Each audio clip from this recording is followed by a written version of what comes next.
ዳጊ በግዛታችን አዳዲስ ሰዎች እየታዩ ነው እና ምን አሳሰበ? ሁሉም እንዳመጣጡ እሺኝ። እኔ እኮ ያስጨነቀኝ ነገር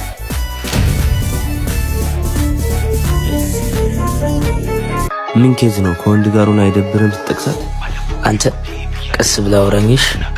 ቀስ ባለ ምን ልታመጥ? አቶ ዳጊ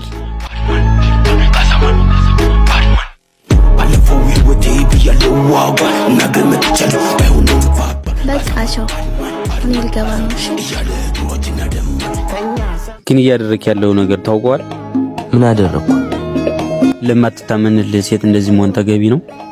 ማክስ ራቲያዝ ድጋሚ እንደዚህ እንዳትለኝ። ስለ ሁለታችሁ ጉዳይ አገባ።